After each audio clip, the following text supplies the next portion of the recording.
नमस्कार, मैं हूं आपके साथ अंकिता पाल। ब्रीडिंग की शुरुआत करते हैं। धर्मशाला विधानसभा क्षेत्र के उपचुनाव में भारतीय जनता पार्टी के प्रत्याशी ने कहा कि धर्मशाला की जनता का अच्छा रिस्पांस मिल रहा है।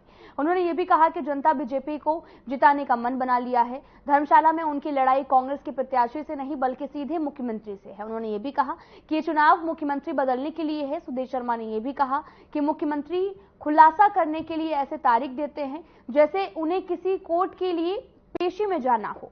सुधीर शर्मा ने यह भी आरोप लगाया कि मुख्यमंत्री ने धर्मशाला तहसील में एसडीएम को फोन करके रजिस्ट्री के सारे रिकॉर्ड निकालने के लिए भी कहा है। उन्होंने यह भी कहा कि मुख्यमंत्री तो ऐसी बात कर रहे हैं जैसे कि धर्मशाला में हर जमीन का लेन देन सुधीर शर्मा ही करवा रहे हों।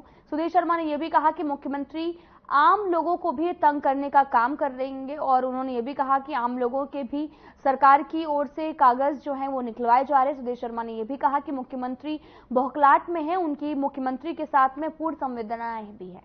और साथ ही सुधीर शर्मा ने मुख्यमंत्री के उस बयान पर पलटवार किया जिसमें मुख्यमंत्री ने सुधीर शर्मा को भूमाफिया करार दिया था। वो ऐसे तारीख देते हैं जैसे कि कोई मैं किसी पेशे में सुधीर शर्मा ने जाना है। कभी कहते हैं बिक गए, मुझे पता है मैं बता दूंगा। कभी कहते हैं अटैची कहां से खरीदे, मैं 10 दिन में बता दूंगा। अब कह रहे हैं भू माफिया है, मैं बता दूंगा। वो यहाँ धर्मशाला तहसील में जो है वो फोन किया गया, एसडीएम बदल करके जो लाए हैं उनको कहा गया है जितनी भी रजिस्ट्रियां धर्मशाला में हुई हैं किसी के नाम से भी हुई हैं।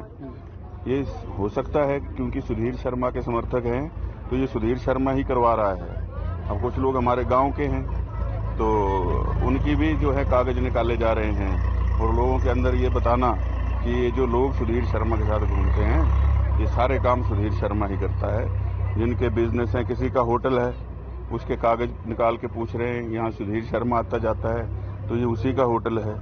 कि इतनी बौखलाहट किसी व्यक्ति में आ जाए, बिल्कुल हास्यास्पद बात है। और मेरा ये मानना है कि हिमाचल की राजनीति में कभी ऐसा नहीं होता था और खुद के कागज तो ठीक कर लेने चाहिए पहले। जो अपनी भूमि है, जो पिछली बार नामांकन किया था, जो उसमें दिखाई नहीं है, 10 दिन के बाद वो भी सामने आएगी। जहाँ जान पहचान है उनको भी बताना ये हुए हैं, कुछ भी बोल।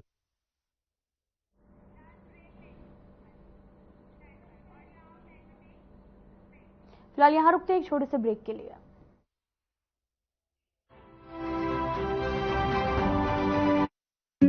Hey mom, hey, look, I can download a song really fast. I can make dosas faster. Must be joking. Bus, 3 easy steps. Mix with water, spread batter, fry. गाना डाउनलोड हुआ? नहीं, पर तब तक मैं इडली बनाती हूँ। हमने बनाया किड्स से। Hey mom, hey, look, I can download a song really fast. I can make dosas faster. Must be joking. Bus, 3 easy steps. Mix with water, spread batter, fry. गाना डाउनलोड हुआ? नहीं, पर तब तक मैं इडली बनाती हूँ। हमने बनाया किड्स से। चाचा, नौकरी लग गई है, 2 कड़क चाय बना दो। मोदी जैसी कड़क चाय ना, जब पानी उबालता हूँ तो भाई भतीजावाद, क्षेत्रवाद, जात पात सब खत्म हो जाते हैं और जब अदरक कूटता हूँ तो समझो चमचों और बिचौलियों की कुटाई हो रही हो। मेहनत की आग में चाय पकती है, सारे खर्चियाँ और पर्चियाँ छन के अलग हो जाती हैं। अभी तो हरियाणा के युवाओं को मेरिट पे नौकरी मिल रही है। मोदी जी को वोट देने का कड़क रीजन दे दिया चाचा ने। कमल का बटन दबाएं, भाजपा को जिताएं।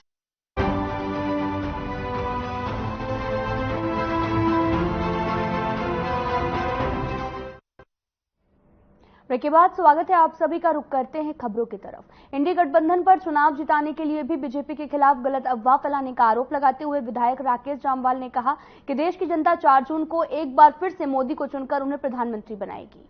बीजेपी मुख्य प्रवक्ता और विधायक राकेश जामवाल ने इलाका चरखड़ी गांव फेगल घाड़ी होते हुए जनसंपर्क भी किया है।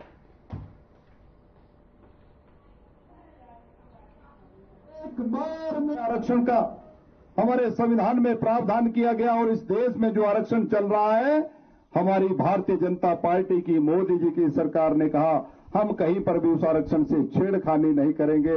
लेकिन कांग्रेस के मित्र जहां इनकी सरकारें हैं, आज कर्नाटका में इनकी सरकार है, वहां पर हमारा एससी का ओबीसी का आरक्षण छीनकर अल्पसंख्यकों को देने का काम ये कांग्रेस कर रही है, जो देश के लिए बहुत घातक है। इसलिए भाइयों बहनों, मैं कहना चाहता हूं कि ये कांग्रेस के लोग कहते कुछ हैं और करते कुछ हैं।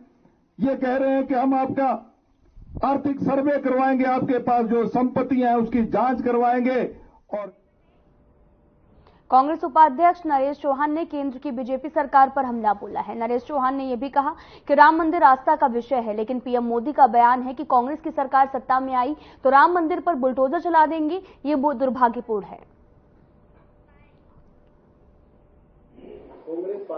10 साल तक भाजपा की सरकार 2014-2019 में देश के प्रधानमंत्री नरेंद्र मोदी जी ने जिस प्रकार की बड़ी बड़ी बातें देश की जनता के सामने रखी, अच्छे दिनों की बातें आई कि देश की जनता के और देश के अच्छे दिन आएंगे। 10 साल राज करने के बाद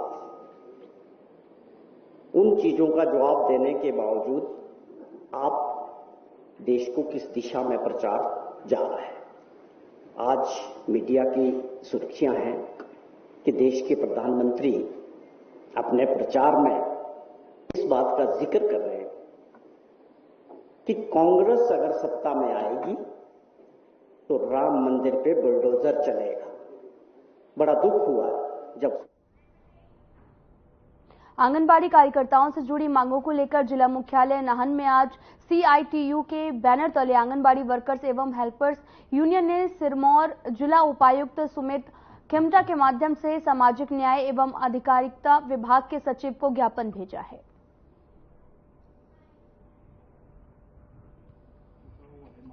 ये मांग समस्याएं इनकी बहुत ज्यादा है, लेकिन अभी फौरी तौर पर ये साफ सुथरी मांगे आई हैं।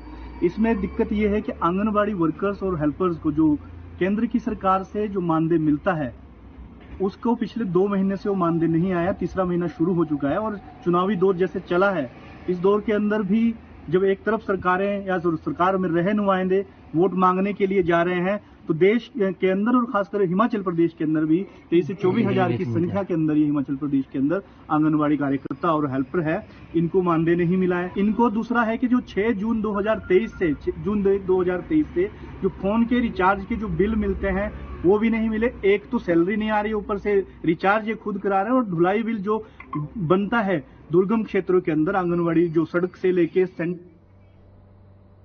इस वीकेंड में शिमला के रिज मैदान पर क्रिकेट प्रेमियों को स्टेडियम जैसे माहौल में मैचों को दिखाया जाएगा।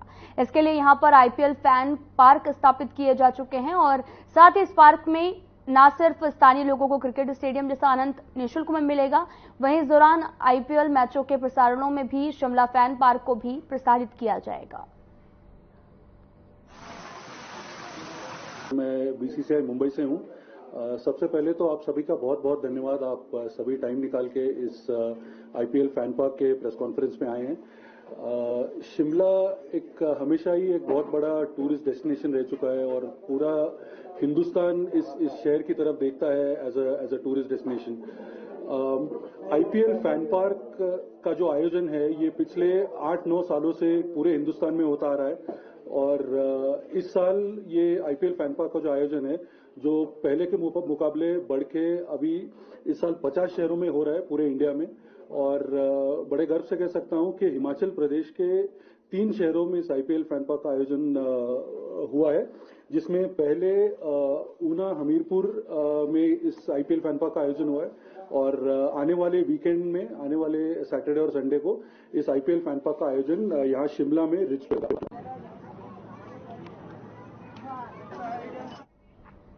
राजपुर में इतना ही। नमस्कार।